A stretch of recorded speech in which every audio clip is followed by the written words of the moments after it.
மக்களே வணக்கம். தேசிய நுகர்வோர் தினம்னா என்ன? நுகர்வோர்னா யார்? கன்சியூமர்னா யார்?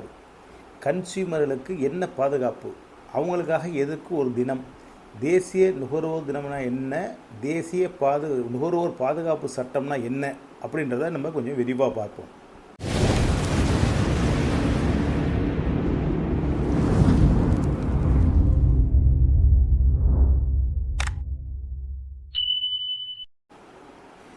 தேசிய நுகர்வோர் தினம் எதுக்காக கொண்டாடுறாங்க? ஏன் கொண்டாடுறாங்க? யாருக்காக கொண்டாடுறாங்க? நுகர்வோர் அப்படின்னா என்ன? அவங்களுக்கான அமைப்பு என்ன? அவங்களுக்கான பரிகாரம் என்ன? யாரெல்லாம் நுகர்வோர் கீழே வராங்க? எதெல்லாம் நுகர்வோருக்கு பிரச்சனை ஏற்பட்டால் அவர்கள் சட்டத்தை நாடி நீதிமன்றங்களை நாடலாம்? நுகர்வோர் நீதிமன்றம்னா என்ன? நுகர்வோர் குறை தீர்ப்பு நீதிமன்றம் எங்கே இருக்குது, எப்படி இருக்குது, அதை எப்படி அணுகலாம்? இப்படிப்பட்ட விஷயங்கள்லாம் நிறைய இருக்குது. நாம் அதிக அளவில் பொருளை வாங்குகிறோம், ஏதாவது பிரச்சனை இருந்தால் அதை விட்டுகிட்டே போயிடுறோம். நுகர்வோர் அமைப்புக்காக, நுகர்வோரின் பாதுகாப்புக்காக, நுகர்வோருக்கு ஏற்படும் பிரச்சனைகளை களைவதற்காக உலகம் முழுவதும் நுகர்வோர்களுக்கு என்று சட்டம் ஏற்று அவர்களுக்கு உரிமைகளுக்காக பலவிதமான போராட்டங்கள் நடந்து அதில் ஜான் எஃப் கென்னடி அவர்களால் தான் முதலாக இந்த நுகர்வோர் ரைட்ஸ், கன்சியூமர் ரைட்ஸ் என்ற விஷயங்களை கொண்டு வரப்பட்டு அவர்களுக்கான உரிமை, அவர்கள் பொருளை தேர்ந்தெடுக்கும் உரிமை, பாதுகாப்பாளதா என்று கேட்கும் உரிமை, அவர்களுக்கு அதிகாரம் கொடுக்கப்பட்டது. அதனால் பிரச்சனை வந்தால் அதை தீர்வு காணுவதற்கான அவர்களுக்கு வழிவகை செய்யப்பட்டது.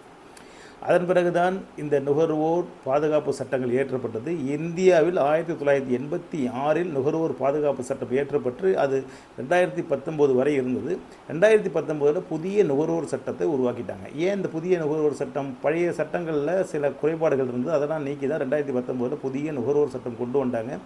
அதில் முன்னெல்லாம் நேரடியாக போய் ஒரு பொருளை வாங்குறவங்க பில்லு வாங்கிட்டு வழக்கு போடலாம்.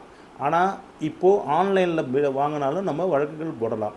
அதற்கு முன்னாடி எந்த ஊரில் நாம் வாங்குகிறோமோ அந்த ஊரில் தான் நம்ம வழக்கு போட முடியும். ஆனால் இப்போ நம்ம எங்கே வேணாலும் போட முடியும், எங்கே இருக்கிறோமோ அங்கேருந்தே போட முடியும், ஆன்லைன்லேயே நம்ம வழக்குகளை தாக்கல் செய்ய முடியும். அப்படிங்கிற அப்டேட்லாம் இன்றைய புதிய வழக்கு சட்டத்தில் கொண்டு வந்திருக்காங்க. இதெல்லாம் எங்கே போய் போடுறது? சார், நாங்கள் வழக்குனா ஒரு பாதிக்கப்பட்டுட்டேன், நான் எங்கே போய் பார்க்குறது, யாரை அணுகிறது, இதை வழக்கறிஞர் அணுகிறதா? வழக்கறிஞர் அணுகு நிறைய ஃபீஸ் ஆகுமே, அப்புறம் எங்கே நாங்கள் போய் போடுறது? இப்படிலாம் நிறைய குழப்பம் வரும் இந்த நுகர்வோர் சட்டங்களில். ஆனால் மிக முக்கியமான ஒன்று, இந்த நுகர்வோர் நீதிமன்றத்தை நீங்கள் அணுகிறதுக்கு வழக்கறிஞர் தேவையே இல்லை. நீங்கள் ஒரு பேப்பரில் பில்லு இருந்துச்சுன்னா அதற்கு பரிகாரம் தேடி ஒரு லெட்டரில் எழுதி நீங்கள் நுகர்வோர் நீதிமன்றங்களில் தாக்கல் செய்தாலே உங்களுக்கு பரிகாரம் கிடைக்கும்.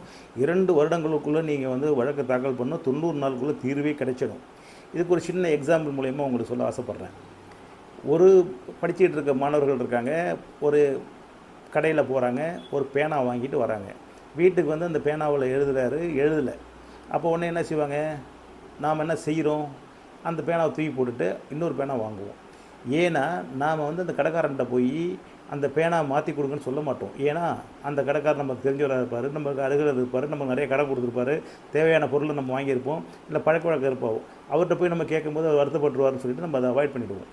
இதே ஒரு மாணவன் அந்த பேனாவை வாங்கிக்கிட்டு நேராக ஒரு எக்ஸாம் ஹாலில் போய் உட்காந்து எக்ஸாம் எழுதும்போது அந்த பேனா எழுதலைன்னு வச்சுக்கோங்க, என்ன மாதிரி மனநிலைக்கு ஆகும்?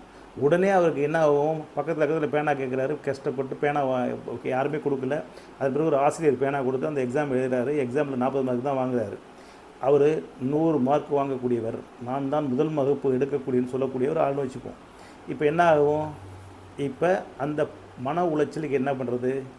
இது மாதிரியான விஷயங்கள் தான் நாம் நுகர்வோர் நீதிமன்றங்களை அணுகலாம். இப்போ அந்த பேனா எழுதலைன்னா என்ன செய்வாங்க? வீட்டில் நீ 2 பேனா எடுத்து போயிருக்கணும்பாங்க. ஒரு ஃப்ரெண்டு என்ன செய்வான்? நீங்கள் எக்ஸ்ட்ரா பேனா இன்டர்கேட்டருக்கலாமேம்மா, ஆனால் வச்சுக்கிட்டு கொடுக்காமையே பின்னாடி இருந்திருப்பான். ஆனால் நீங்கள் கேட்கும்போது இன்டர்கேட்டருக்கெலாம் நான் கொடுத்துருப்பேன்னு சொல்லுவாங்க. இந்த மாதிரியான சூழல் வரும்போது நாம் நினைக்க வேண்டியது அந்த பொருள் சரியாக செயல்படலைங்கிறது தான்.